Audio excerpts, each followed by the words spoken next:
Hello, hello, hello. Can everybody hear me? Or Jazz, can you hear me?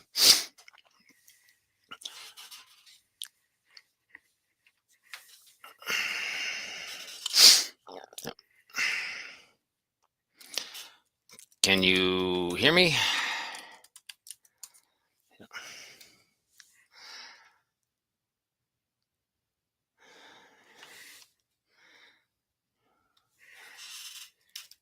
Okay. I'm just going to give it a few minutes here and get my own shit together here.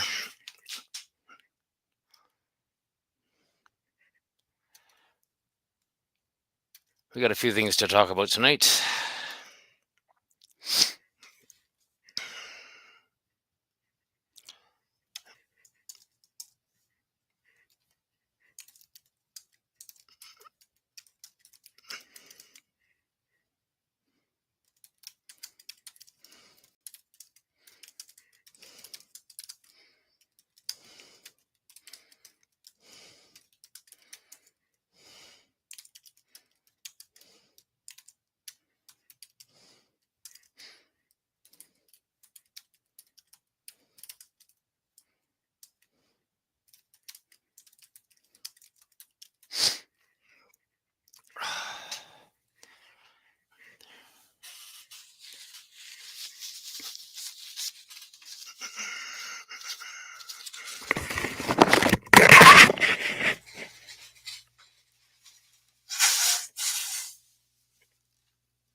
Well, I guess for now we're just going to have a crowd of ones, so I'm going to get started here. Let's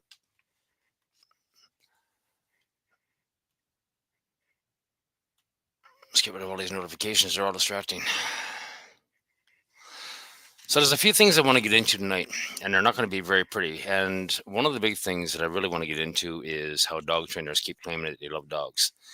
And I'll tell you right now, the entire system of dog training is against the dog, and it always has been. I did a video 2 months ago explaining how dog training itself is nothing more than a system that's geared to what towards harming and killing dogs. Vets are hurting dogs. Vets are doing harm to dogs. Do no harm is out the window. They're spaying and neutering dogs, which is actually causing behavioral issues, and which drives the dog into the training ring. With hypothyroidism, we've got dog trainers out there right now doing physical harm to dogs on the throat and whatnot. They're destroying the bloody thyroid, and they're feeding the vet industry. This is all the pet care conglomerate. Okay, this needs to stop. Dog owners need to start waking up, and that's the reality. Now, Pete started finding stuff on the NIH, National Institute of Health, and that's the government's own website. And there's a lot of good stuff up there. That's we're going to be doing a deep dive on, Pete and I. But tonight it's going to be me solo.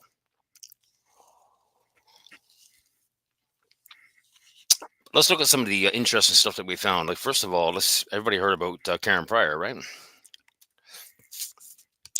Just give me a second to set this up. And this is quite interesting because it goes back to 1975. And it talks about when she first started training with porpoises and dolphins and whatnot.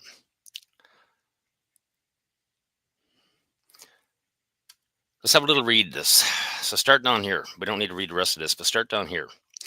Karen Pryor took on the task when the project had reached an impasse. Advanced tickets were being sold, and there was no porpoise show. The porpoises, in fact, had trained their owners to give them fish for nothing. This begins the engaging tale of a part-time commitment that became a full-time career. This is the start of Karen Pryor. Okay, the start of Karen Pryor's career. She claimed to be training porpoises, and according to the document itself, the porpoises were actually training her to give them free fish. How interesting is that? Porpoises are extremely smart animals, right? But let's get into the American College of Vet Behaviors and the very beginnings of it, because that's the main thing that I want to start looking at. I always believed that it was dog trainers that started this, and it wasn't. It was actually the vet community. So again, and I'm going to post the links to all this stuff after the show. I just want to get different screenshots. The American College of Vet Behaviors was approved as an official specialty by the American Veterinary Medical Association in 1993. So it started off in the 80s, but never got accredited until 1993. There were 8 people on the founding committee: Bobby Beaver, Catherine Hoopt, Benjamin Hurt, Victoria Voith, and a few others. And you should go through and research these names. I'm not going to do a deep dive into it. But here's the thing: they knew back in the early days what was causing all the problems. And again, this is on the NIH. I'm going to post a link to it. This is what I found interesting.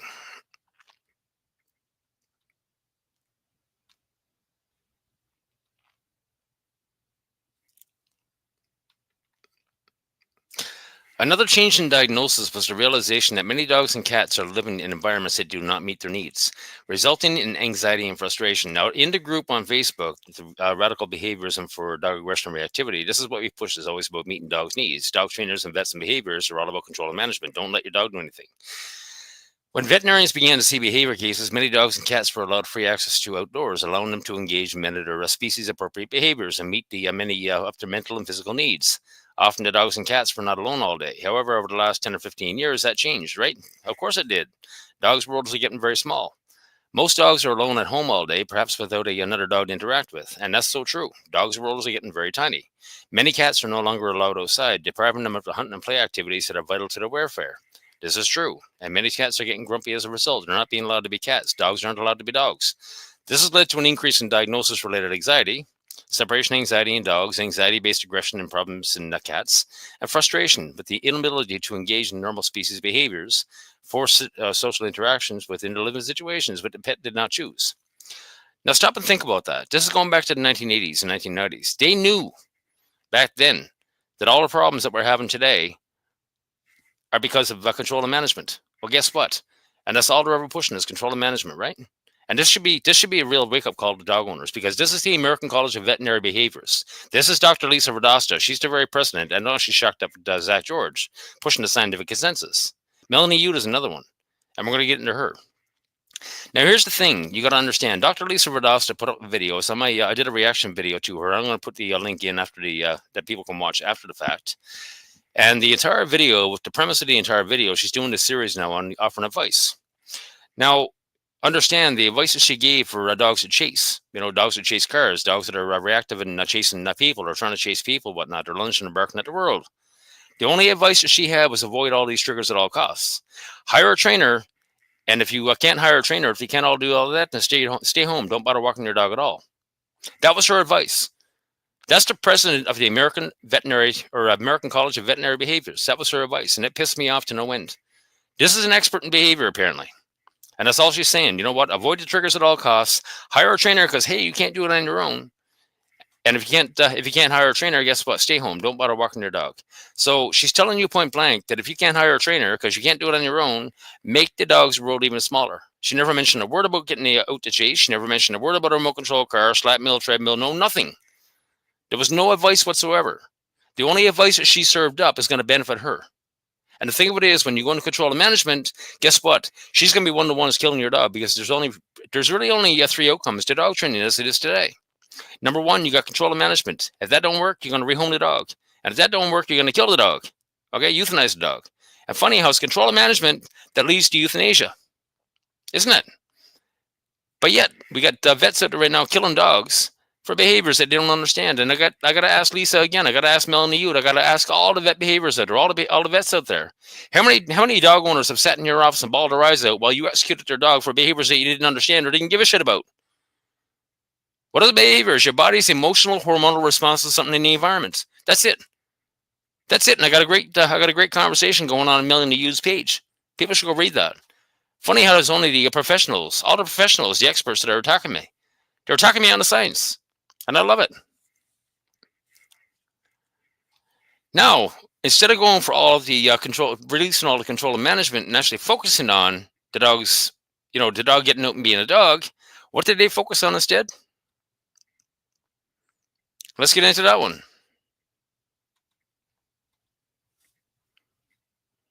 And this is all just one document, people. This is just one document.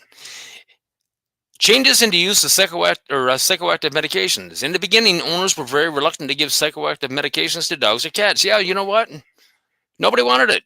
Their attitude was just say no to drugs, and that was the big old thing back in the 80s. Say no to drugs. Remember the commercial for all those that are my age? Remember the commercials? This is your brain on drugs, and they're frying an egg in a frying pan. Say no to drugs. Nobody wanted the drugs.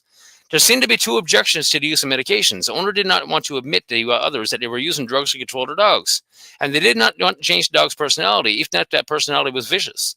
Over the years, owners have become much more educated about anxiety-related behaviors. Educated. These drugs don't work, but yet vets are educating people on the psychoactive medications. Okay? So owners over the years have become more educated about anxiety-related behaviors and are more likely to demand drugs than to refuse them. So yeah, vets normalized it. They normalized the use of fluoxetine, which is Prozac, gabapentin, the whole 9 yards. And this is the main treatment now. Whenever you listen to a lot of vets, especially Dr. Lisa Radasta, the first thing she's going to do is reach for psychoactive medications. And you know what? I have never seen a dog yet. I've never met a dog, and I've done some serious aggression cases. Not one dog that I've met needed medications. I've met a lot of dogs on medications, and I tell the owner point blank, if you want me to work with them, you got to get them weaned off. You can't just stop Prozac. You can't just stop gabapentin. You got to wean these drugs off. These are addictive medications. That's the reality. And they're not telling dog owners that. So most times, if a person is dealing with a dog that's showing aggression and reactivity, they're on drugs. You know what? It's going to take 2 weeks to get the dog off the medications before I even work with them. I'll assess them. And most times when I meet these dogs that are on medications, you can see they're on medications. I don't know. I can't work with a dog on medications because I don't know if the cause of the behaviors is actually drug-related or actual dog.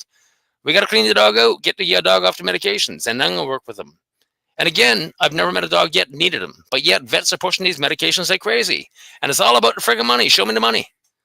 Money today is the biggest positive reinforcement. Over the years, owners have become more educated about anxiety-related behaviors and more likely to demand drugs and infuse them. Yes, you know what? You get into the Facebook groups, they're all talking about drugs and crates and everything else. Everything's demanded now. You're a bad dog owner if you're not doing this. The other change was the development of 3 drugs with FDA approval for treating canine behavior problems. I can't pronounce that word. The efficacy of each of these drugs was proven by the research sponsored by pharmaceutical companies and performed mostly by ACVB diplomates. The first was Depronel, and it'll go on. Stop and think about that, people. Stop and think about that. These drugs was proven by the research sponsored by the pharmaceutical companies and performed mostly by the ACVBs themselves, the American College of Vet Behaviorists. Stop and think about that.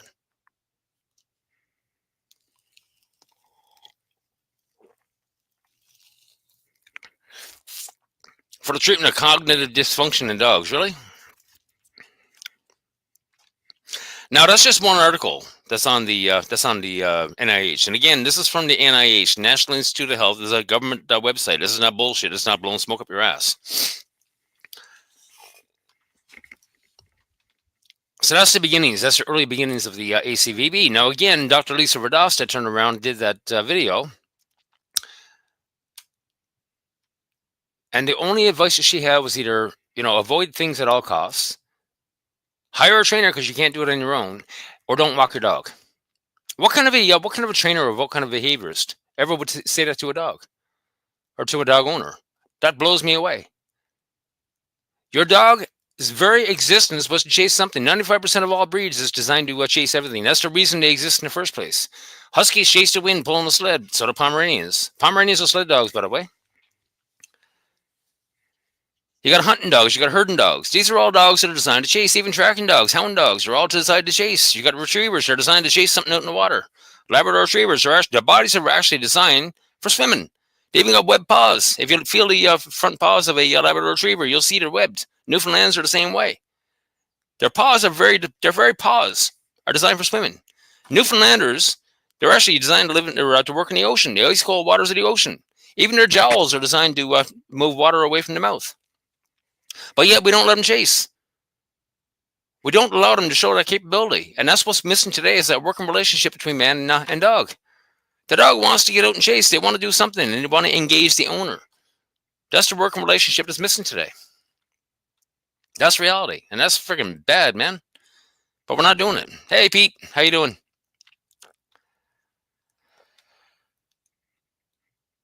Um,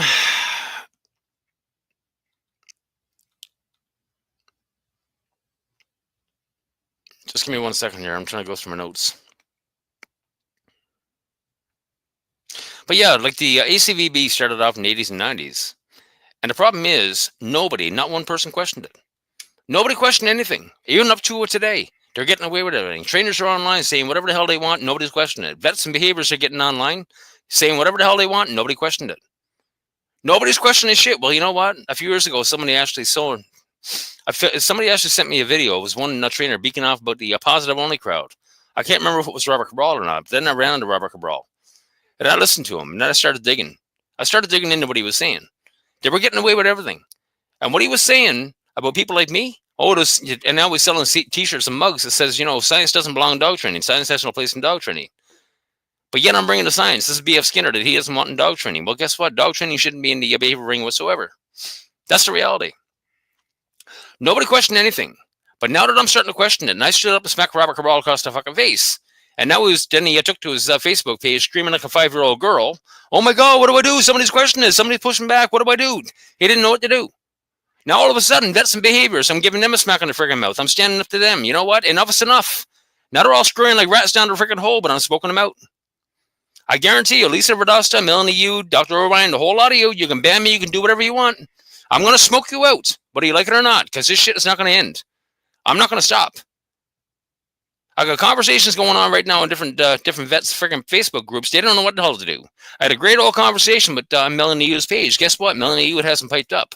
I even offered her to do a podcast. You know what? Get your face on camera, and you should have all the knowledge in the world as a vet behaviorist to beat me down. But yet the last video that Melanie Yu did, it really pissed me off. It really, really pissed me off. She sounded just like Robert Cabral, and she was so condescending to this fellow by the name of Jamie. And Jamie, I don't know who you are. I couldn't see your last name on the clip that she had up on your page, or her page of the video. But if you can contact me, my email address is robert@yourdogIsNotBroken.org. I'd love to talk to you. She was so bloody condescending to him, it wasn't fit. I would love for Melanie Yu to get on camera and start being condescending to me like that. Because I guarantee one thing, she wouldn't get away with it. She's doing podcasts with everybody. Michael Ellis. She's doing podcasts with Ivan Balabanov. Melanie Yu is up her ass in IGP dog training, formerly known as Schutzhund. And Conrad Moses, the very father of Schutzhund. And the book Training Dogs is the very basis of dog training today. Melanie Yu is pushing, talking about freaking prongs and e-collars. She's fine with it. Fine with punishment. But yet she blames the quarters of operant conditioning. And operant conditioning, B.F. Skinner himself is the very father of operant conditioning. They're all blaming Skinner, and you can see this clearly if you go over to Melanie Yu's Facebook page. They're all pushing Skinner. They're all talking about Skinner, but now they're all, oh, yeah, Skinner so yesterday. Skinner wasn't the do-all and end-all. You got Zach George, who blames B.F. Skinner point blank for the quarters of dog training, positive and negative reinforcement, positive and negative punishment. But when I push back on him, he's like, whoa, Skinner so yesterday. Can we just forget about Skinner? Oh, the fuck we are. All this damage is because you are blaming Skinner. The hell are you getting away with saying that Skinner saw yesterday? That's the reality. Now, I'm going to be doing more of a dive as I do more research, and I'm hoping to get Pete Reeford on one of these nights, and we're going to do a hell of a deep dive into all of this stuff that's on the NIH. I'm finding a lot of interesting stuff. We're going through Jordan Peterson. We're going through a whole lot of stuff. And at some point, we're going to sit down together and do a deep dive. Tonight is just the chance to get it off my chest. Okay? But if you go through and listen to Melanie Yu, she's doing podcasts again with Michael Shikaggio. And Michael Shikaggio is another one I'd like to get on that line because he claims to be an expert in aggression and an expert in behavioral euthanasia. Expert in aggression and an expert in behavioral euthanasia. And again, they're all pushing Skinner. But yet, the first line of B.F. Skinner's book about behaviorism, the first line of the intro states clearly, behaviorism is not the science of human behavior. It's the philosophy of that science. And what is philosophy? About asking the question why. And nobody seems to be asking the question why. Nobody cares about the cause. They're all rewarding and punishing the effect. And the last big thing that I really want to get into is this. And I'm going to be flipping back and forth. Let's just bring this up. Tom Davis did a video the other night, and he is starting to freak out because now they're introducing legislation that's going to criminalize balanced training in certain states. Now, This was just introduced, okay? But yet I think Tom is trying to claim that it's already been passed. Now, if this bill passes, 2025-06985, and I think there's another one in regards to it, but if this bill passes, then Tom Davis is out of a job, okay? And anybody else living in upstate New York, and it's not just New York. New Jersey is actually doing it. There's other trainers in New Jersey. Larry Crone lives in New Jersey. If this passes, Larry Crone's out of a fucking job too. Good riddance to bad rubbish. California is actually making changes. That's where Robert Cabral and Ivan Balabanov live. Okay, so this bill requires the Commissioner of Agriculture and Markets to establish licensing and educational standards for individuals providing canine training for non-service or non-police dogs, which means it's all of the pet dog industry. Okay, requires such standards to utilize non-aversive, evidence-based, and positive reinforcement techniques. Now, who does that sound like? But Zach George and Lisa Radasta. Stop and think about this, people.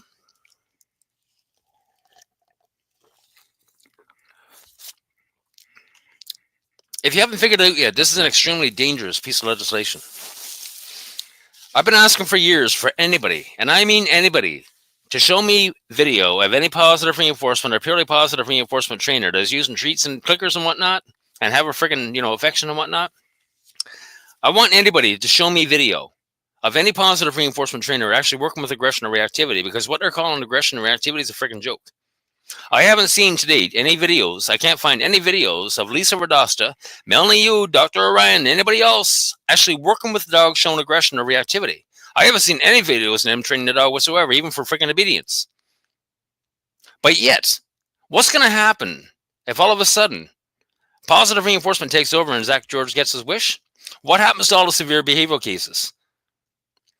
This is where we're getting out of the realm of narcissism and into the realm of psychopathy, ladies and gentlemen, because you're going to have a whole lot of dead dogs in your hands. That's the reality. That is the reality. We're going to have a whole lot of dead dogs because all these dogs, if they're not good dogs, they're going to be killed. Stop and think about that. Stop and freaking think about that. What, we got 4 people left in here? And people need to understand that the entire system of dog training, right from the get-go, okay, from vets to behaviorists and dog trainers themselves, the entire system itself was always based on killing dogs, harming dogs and killing dogs. You got Robert Cabral over there who will sit on a freaking live camera and read an email from a client that he's never met, from a person he's never met, and he will tell them to rehome or kill the dog that he's never met, assessed, or diagnosed. But yet he loves dogs. Anybody that loves dogs will not tell an owner to kill their dog, but yet it's all they ever see anymore. You don't love dogs. There's a pure hatred for dogs. You got balance trainers that are right now pulling out or yanking and cranking on freaking prong collars. You got dog trainers that are, shocking dogs. But yet, I love dogs. No, you don't love dogs. You hate dogs. Don't stand there and tell me you love dogs. Anybody that loves dogs would actually educate themselves on the dog itself. That's the reality. I spent the last 30 years in psychology. I'm a student of psychology. That's all I am. I'm not certified in anything. I'm not an expert in anything. You join a group. You join any Facebook group. You're gonna see group experts all over the place. Experts in freaking aggression, experts in reactivity. We don't carry group expert labels in our group because none of us are experts. Even Skinner, for what he gave to the freaking world, the man wrote 21 books and 180 papers, published 180 scientific papers in his career. And again, the first line of his book about behaviorism. Behaviorism is not the science of human behavior, ladies and gentlemen. It's the philosophy of that science. And in that arc of a sentence, he's stating point blank, the philosophy is the quest for knowledge. In that arc of a sentence, even he's not declaring himself an expert in behavior. But yet we got Michael Scagio declaring himself an expert in behavior. Expert in behavioral euthanasia. And once you understand what a behavior is, Michael Scagio can't define the word behavior, because once you define the word behavior, behavioral euthanasia is not even an option. It's off the table. That's the reality. But yet the entire system of dog training comes down to the definition of that one word. What is a behavior? And nobody wants to define the word. Funny, eh? Robert Cabral tried to do it on camera. You can go watch it yourself. I'll post the links. He gave a 5-year-old definition, a 5-year-old child's definition of what a behavior was. And then he goes, well, I don't like big words. It ranks right up there. What is a woman? Hans Othman over at Shield Canine. I asked him to define the word behavior. He actually tried to. He sat there with a dumb look on his face. And he had to look it up in a bloody dictionary. And he goes, oh, okay. But yet he's a behavioral expert. And I guarantee you that one video he put out to German Shepherd pups, there was a video edit that most people missed. Because when he approached that dog at the fence, I guarantee he beat the shit out of that dog with the stick. Because that's what Conrad Most tells you to do, right? That's the Bible of dog training.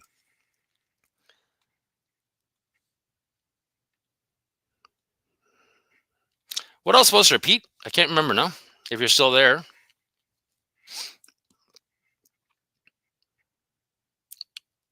You're not feeling well. What's going on, Pete?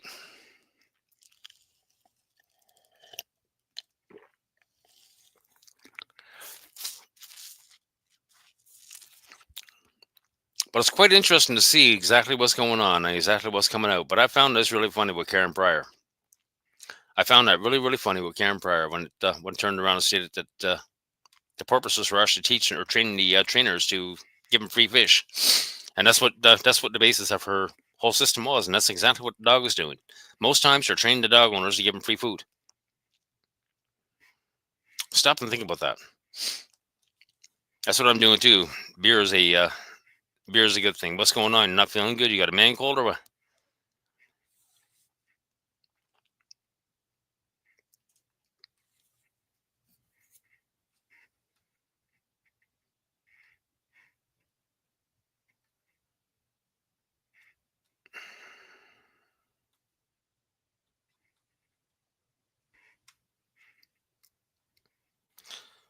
I'm gonna bring that one back up here.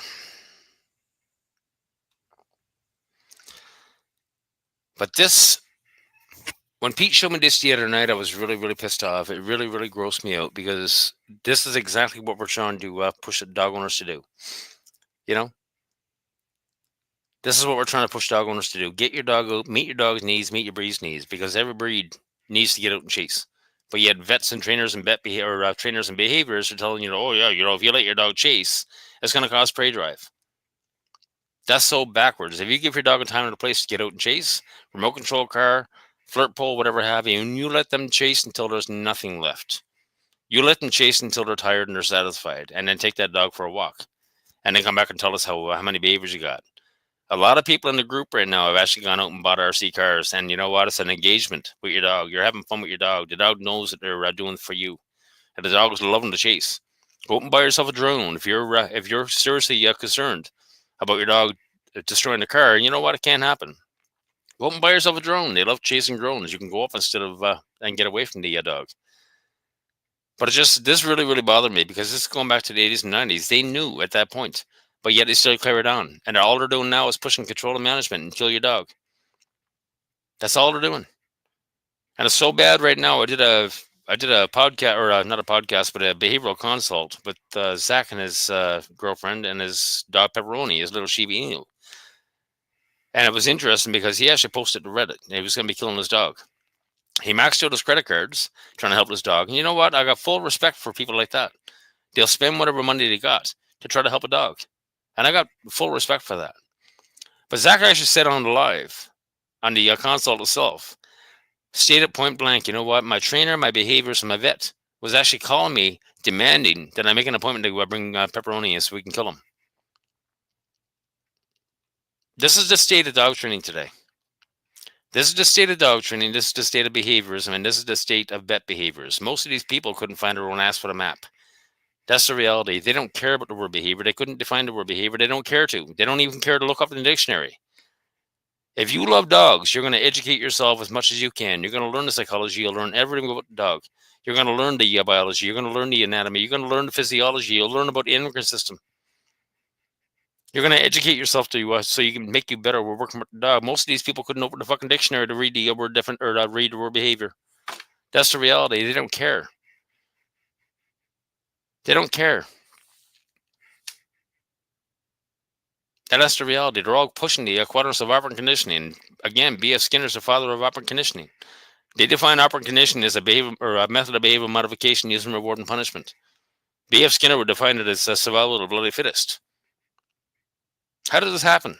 Again, American College of Vet Behaviors. This is where it's going on. This has been going on for more years than people realize. And they knew that control and management is causing all the problems. It's causing all the frustration. It's causing all the anxiety, all the fear, and everything else because dogs are not allowed to get out and be dogs. They're taking everything away from the dog. Don't go to a dog park.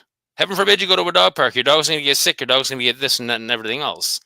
Dogs need dogs in order to learn how to be a dog. A monkey can only teach a monkey how to be a monkey.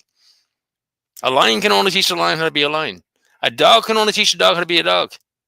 A human being can only teach a dog to be, or a human being to be a human being. And even that's questionable today. I'm looking around society today and I'm still asking myself, can human beings actually raise a functional human being to be an adult? Dogs need dogs in order to learn how to be a dog, folks. They need dogs to teach them. This is the reason why I use Monty. This is the reason why Pete Reeford uses his own Tibetan Mastiffs as mentors to teach other dogs to be dogs, because most of the dogs that we meet, they don't even know how to be a dog. They don't know how to interact with a dog. I can't teach that. I like to think I'm good with dogs. I can't teach a dog how to be a dog. That's the reality.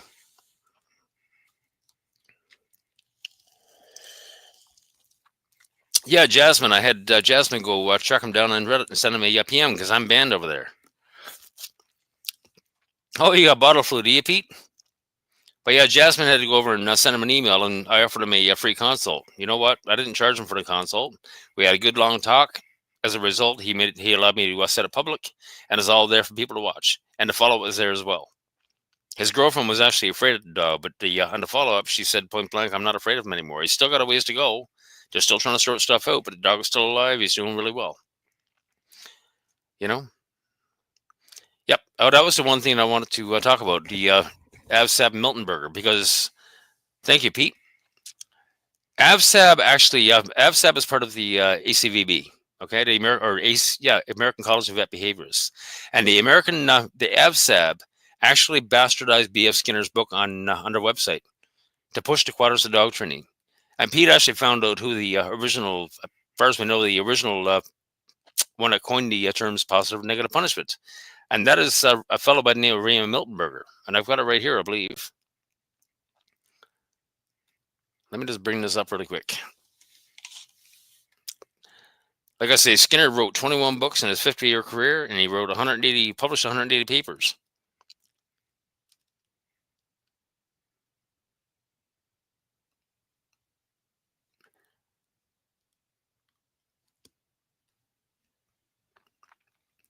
I will have to pull this out and do a blog.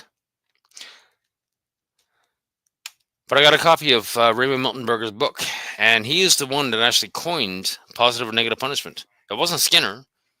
And it's funny how all of the Raymond Miltonberger's definitions of positive and negative reinforcement and positive and negative punishment actually coincided with Conrad Most. And Conrad Most called them the quadrants primary and secondary inducements and primary and secondary compulsive inducements. What is an inducement? It's a bribe. You're using food to try to get your dog to do something. What is a compulsive inducement? You're using a tool to try to get your dog to do something to force them to do it. Stop and think about that. Stop and think about that, ladies and gentlemen. Once you understand the real quadrants of dog training, the inducements of compulsion, the cake and stick, the reward and punishment, Skinner was not about reward and punishment. Skinner was about reinforcement, positive and negative reinforcement. And they managed to redefine positive and negative reinforcement. Positive reinforcement is everything you are. Your operant conditioning. Positive reinforcement and operant conditioning go hand in hand. It's not a method of behavior modification used reward and punishment. It's not have a freaking treat. It's all the subjective that you are.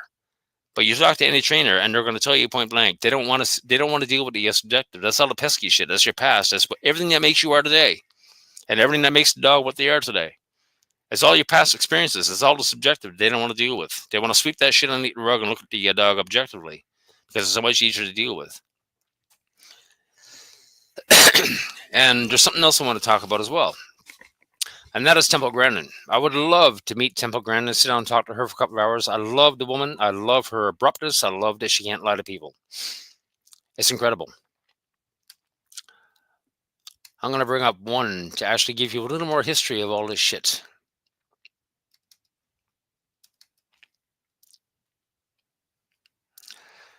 Now, Temple wrote this book, I think it's Animals Make Us Human.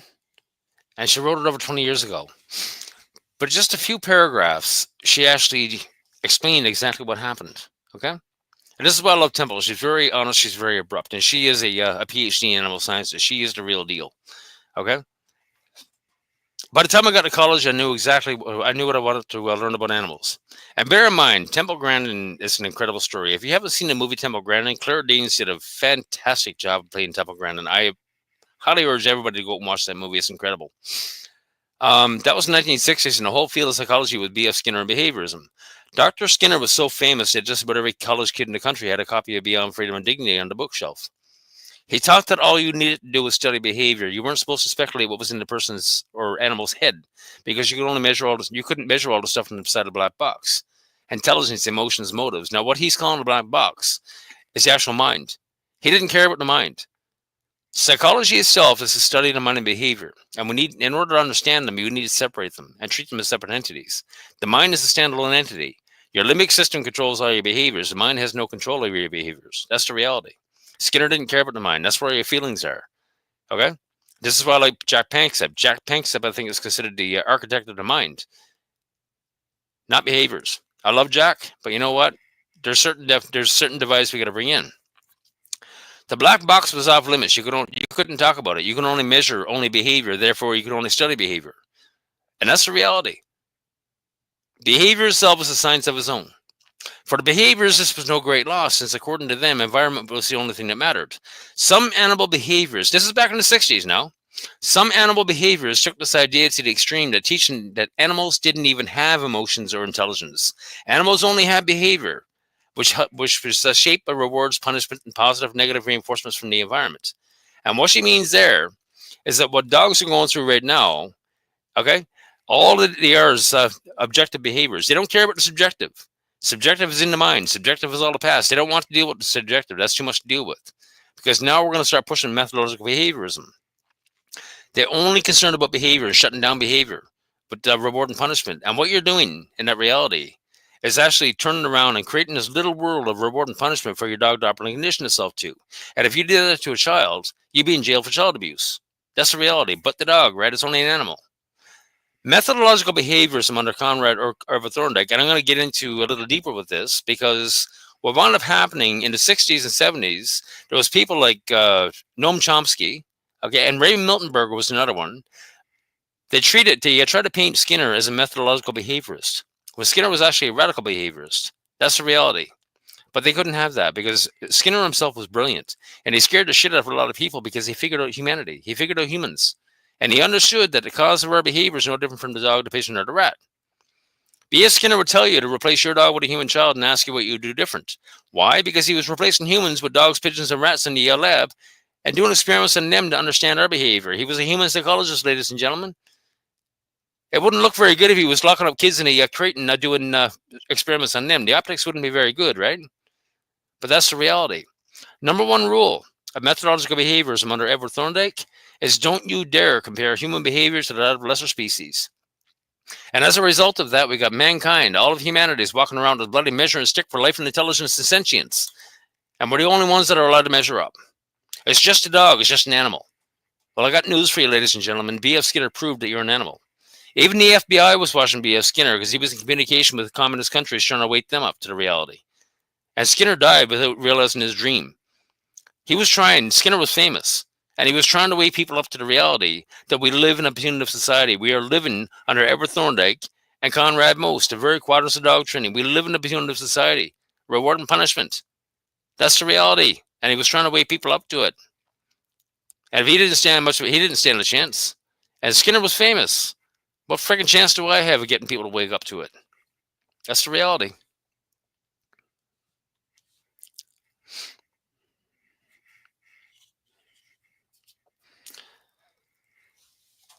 Anything else that I'm missing there, Pete? Or Jazz?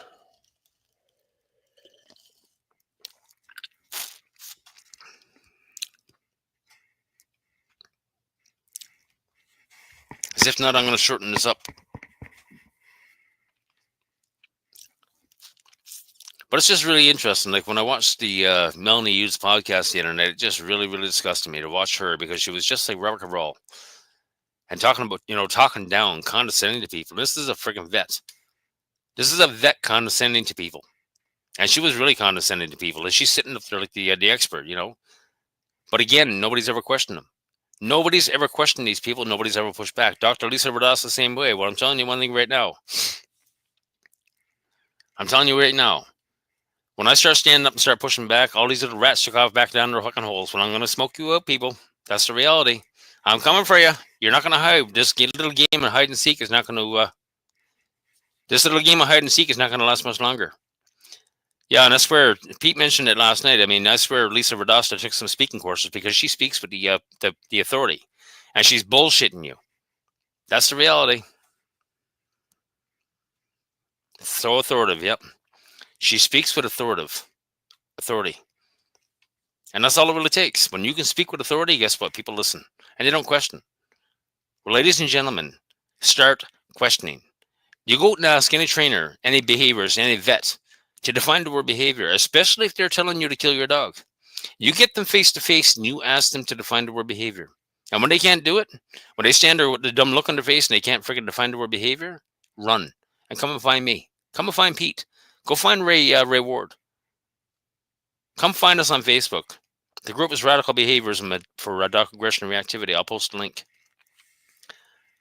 This shit needs to stop, people. You're being lied to in spades.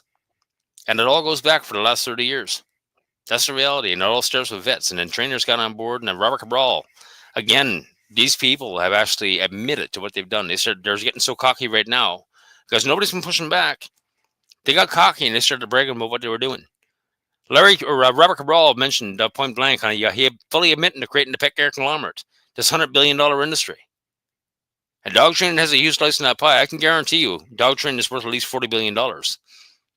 And that's all the treats, the tools, the prongs, the e-collars, the crates, the muzzles, the whole 9 yards. All of this shit is belong to IGP, and it doesn't belong in your hands. It doesn't belong in your home. These are all tools of IGP dog training. It's all inducements and compulsions that don't belong in your hands. They don't belong in your dog. Your dog doesn't belong in a crate, but they managed to normalize it to make it convenient. Lock a dog in a box is convenient. And people wonder why all this shit is not working. People are screaming, why isn't this dog training working? Stop and think about that, people. Stop and think. Larry Crone turned around, put it on his Facebook page, talking about the genius of IGP. How they've been manipulating the pet dog industry for years to see the genius of IGP. The genius of IGP is not that they can train dogs, because Robert Cabral said it himself on a camera. If you don't have the tool, you can't train the dog, you can't do the sport. Well, if I took your tools away, you're nothing more than fucking frauds, aren't you? That's Robert Cabral's own words. If I took your tools away, you're nothing more than frauds. The genius of IGP is the pet care conglomerate. And let me tell you something, they're pretty much all on board. And Robert Cabral told me point blank, you know what, you're not getting a piece of my pie. I don't want a piece of your pie. I want that pie in the garbage. I'm going to burn that fucking pie. Okay? Larry Crone did a podcast with William Chandler Duff. And he actually stated on there, I couldn't believe it. I couldn't believe what he said. The punishment. And he's pushing this on dog owners, for, do this to your Chihuahua. Dogs should not be allowed to escape punishment. Why? Because punishment itself, or escape from harm, escape from punishment, is actually positively reinforcing. And the things that are positively reinforcing, we do it again. That's why you don't want the dog to escape from punishment. Conrad Most, again, training dogs, that's the very basis of the dog training Bible today. And Conrad Most would tell you point blank to beat the dog into submission using that Schützen stick. And that's exactly what Hans Hoffman did, I can guarantee you.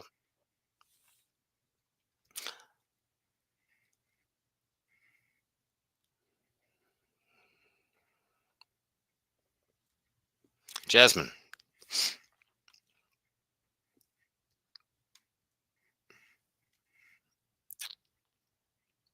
The Avsev or whatever it came up.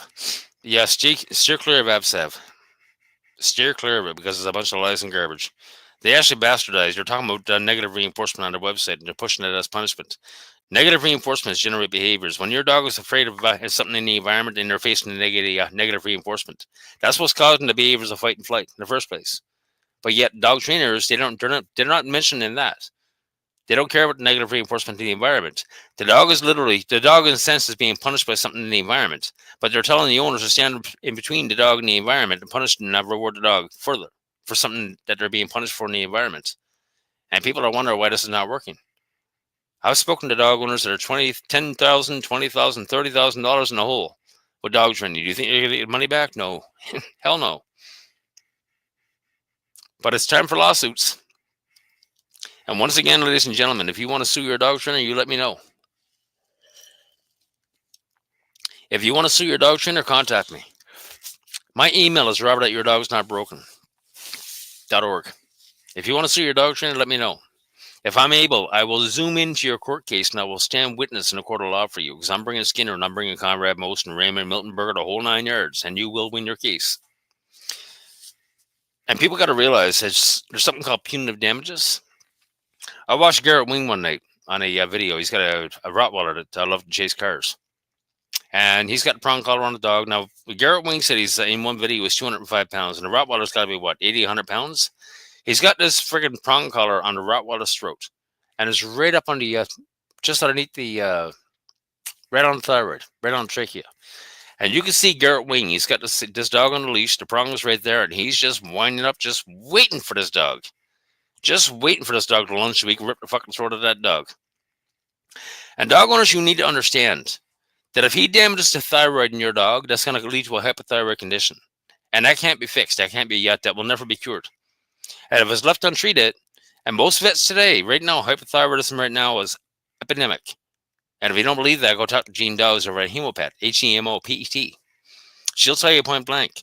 Between damage to the thyroid, spay and neuter, dog food, and vaccines, right now, hypothyroidism right now is epidemic levels, and vets aren't teaching for it, or testing for it. So we got a whole lot of dogs that are being untreated for hypothyroidism. And if you want to understand how bad hypothyroidism is to live with, go find a person with hypothyroidism and ask them how big of a misery it is to deal with. What do you think the dog feels like being untreated?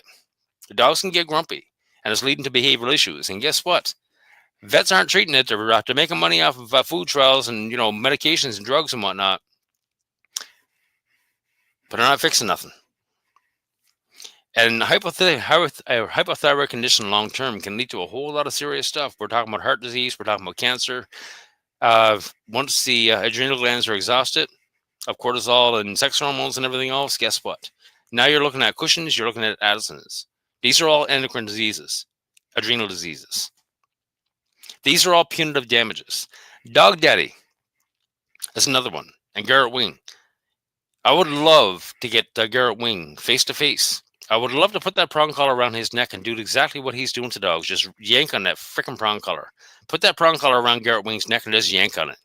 Because I guarantee you one thing. Number one, he'd be screaming like a little 5-year-old girl crying for a fucking ambulance in a hospital. But yet he's still willing to do that to a dog. Oh, I'm tired of this shit. I'm over it. You gotta start cranking and yanking. Dog Daddy. He will take a dog and lift it out the floor by a prong collar. Ladies and gentlemen, the anatomy of your neck is no different from the dog's. If I put a prong collar around your neck and lift your body and bones out the floor, what do you think it's going to do to you? Again, you're going to need a bloody ambulance and emergency care, but people are cheering it on that the dog is fixed. The dog is not fucking fixed. The dog is completely, utterly destroyed. The dog is all a mess. But people are cheering this shit on. He's up there flashing his golden cars and everything else because you're paying for it. You need to sue that son of a bitch into submission and go for punitive damages. That's the reality. Because any damage that he does, you're going to be paying large for. You want to be a behavioral psychologist, Jasmine? That's a great choice. But the thing of it is, you're going to have to go do some psychology. Psychology is the very study of the mind and behavior. Forget about dog training. Go in and start working with behavioral psychology and understand Skinner. If you want to be a psychologist, if you want to work with dogs or kids or whatever have you, go and start with masters in psychology.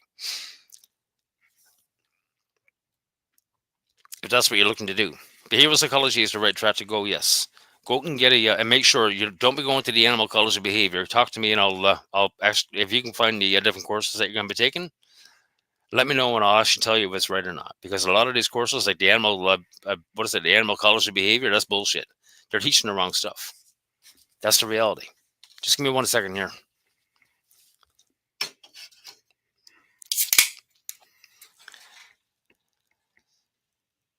How do you get a dog tested for hypothyroidism? You need to do a blood test.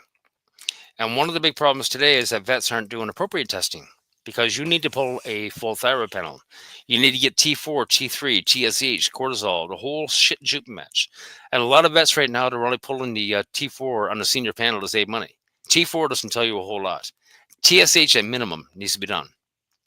And what I would do is actually pull a blood draw. What I did with my ex's dog was actually had a holistic vet pull a blood draw and send it into Hemopet, Hemopet.com. And Jean Dawes actually has a comparative database that she can analyze, because hypothyroidism is not that easy to diagnose. But Gene Dawes over at Hemopet, she has a comparative database of all these different breeds, cross breeds, pure breeds, big dogs, small dogs, and she can actually compare your dog's results with the results of others.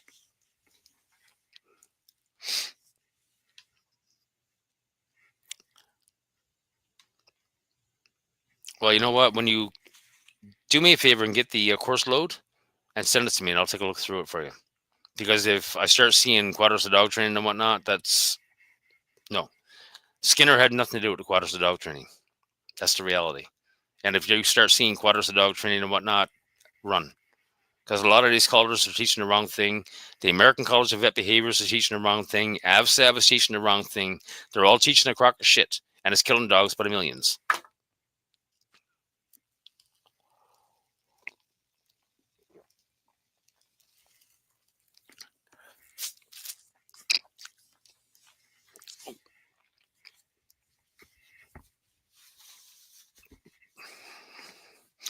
I'll be right back, folks. I gotta go to the bathroom.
It's all right.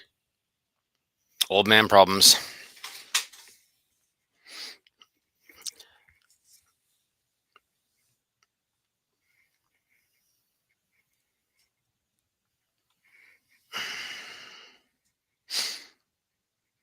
Yep. You know what? Send me whatever you got. Like I say, if you start seeing mention of Quadrants of dog training, positive or negative reinforcement, you know what? Run. Because it's all a crock of shit.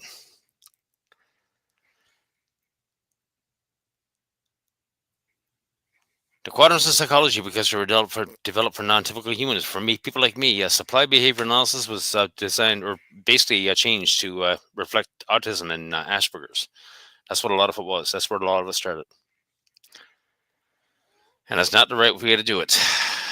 Applied behavior analysis is applying the understanding of the cause of behavior.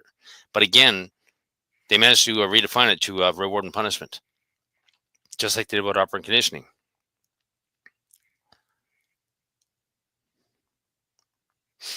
Yep. And this is where Raymond Miltenberger came in, because Raymond Miltenberger, if you get on the NIH and start looking for him, he was big into autism.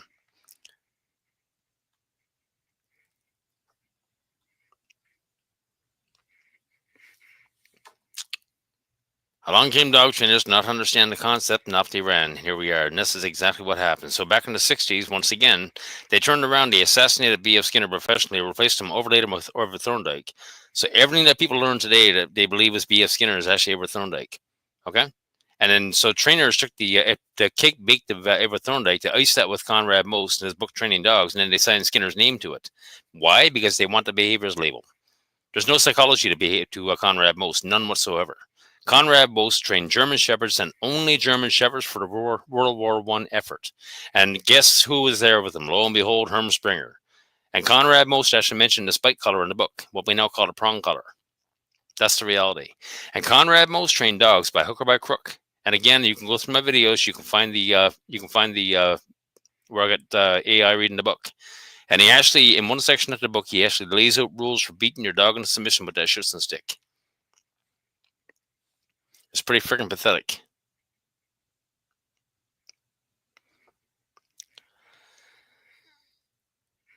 So we only got 6 people online. Is there anybody else? We're almost coming up on an hour.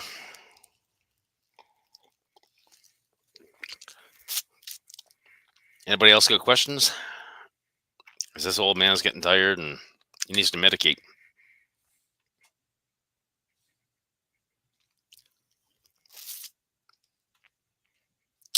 But it's interesting, isn't it? And you know what? One thing that scares me, Pete, and I think we've talked about this before, I'm not sure. But dog trainers themselves literally redefined psychology. They redefined operant conditioning. They redefined positive and negative reinforcement. They redefined applied behavior analysis. They redefine positive reinforcement. Positive reinforcement is everything you are. It's all your desires, your hopes, your dreams, your desire not to freaking die, and the actions that you would take not to die. But they managed to turn around and redefine positive reinforcement. Something as important as positive reinforcement, to have a fucking treat and adding things. And that's all society knows today about positive reinforcement, is have a treat. That terrifies me. From a psychological standpoint, that terrifies me. It really does. And the people just won't understand it. They dog owners are coming to me, dog trainers, behaviors, whatever have you. They're all coming to me and arguing the contents of freaking books they haven't read. Everybody's out there blaming B.F. Skinner. Skinner should be mandatory reading, but he's not.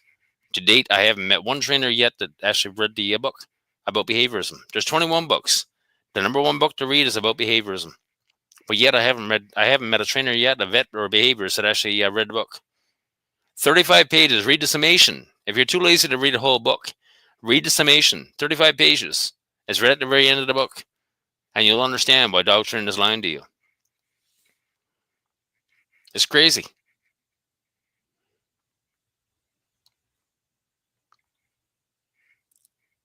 Two ticks.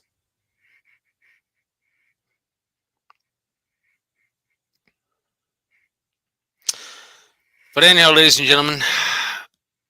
Oh.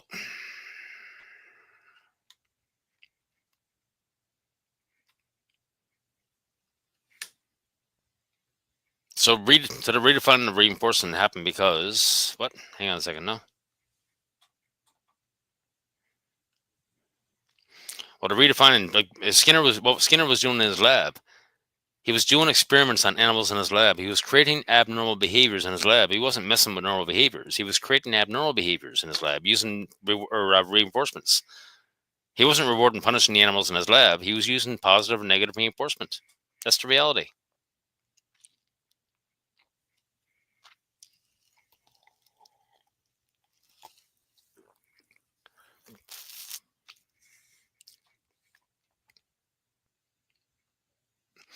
And the funny thing is, what Skinner was doing in his lab, he had computer controlled. He was putting his pigeons, for example, on computer controlled variable schedules of reinforcement. But that's what they turned into have a treat and reward and punishment. It's crazy. Once you understand a bit of psychology, it's amazing.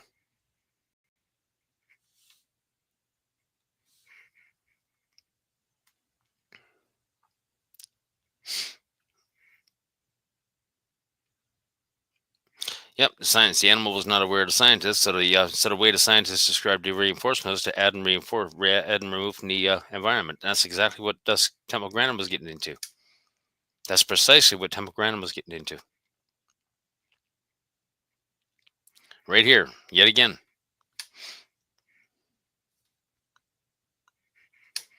You know? And it's so easy to understand. Once you understand it, run away from it. Run away from it. We don't, like in our group, Radical Behaviorism for Dog Aggression and Reactivity, dog training is not allowed. Do not come in and start pushing dog training. That's number one thing that'll get you banned. If you don't have an open mind, you're going to get banned. Okay, there's no ideologies allowed in the group whatsoever. All the toxicity goes on in different groups. All the dog owners telling each other to kill each other's dogs, and there's all genetic. This shit doesn't happen.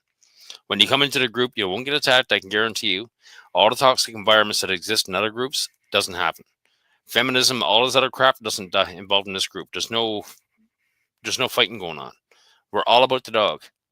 I don't even own the group anymore. I founded the group. I don't own the group anymore. Dog owners do. The group right now is of dog owners, for dog owners, and by dog owners. And that's the way it's going to stay. And let me tell you something. The success stories in that group is incredible.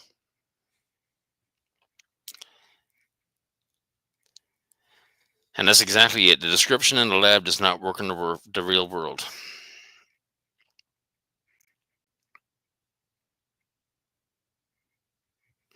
That does not translate to when a person is altering the environment and is in the environment so that the animal knows you're altering the environment. Yep, that's very true.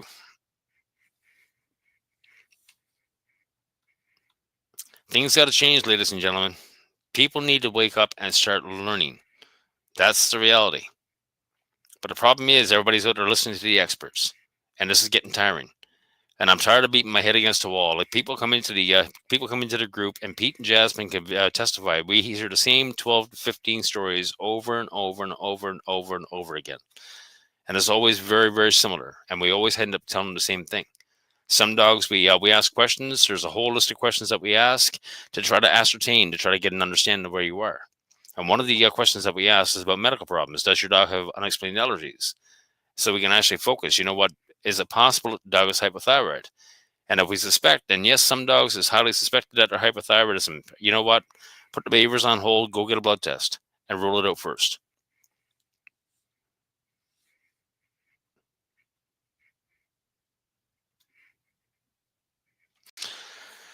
But anyhow, it's an hour long. We've been online for an hour. We'll see what the questions and comments are after the fact when people rewatch the live. People have been saying that they won't be online tonight, but they're going to rewatch or they'll watch the replay. And let's see what kind of questions and comments that we have. If you got any questions, comments, whatever have you, I'm going to throw a few links in there. I'm going to throw some book links in, and I'll throw the links to the NIH. Again, there's a lot of information up on the NIH, the government's own NIH website. And I'm going to start digging in and start doing some research. And we'll go from there. And Pete's doing the same thing. Pete's found some pretty interesting information. And at some point, the two of us are going to get together and do another podcast. And hopefully we can get a bigger crowd in. Hopefully we can get some discussion going on. Because, ladies and gentlemen, something's got to change. This crap has got to change. Enough dogs are dead.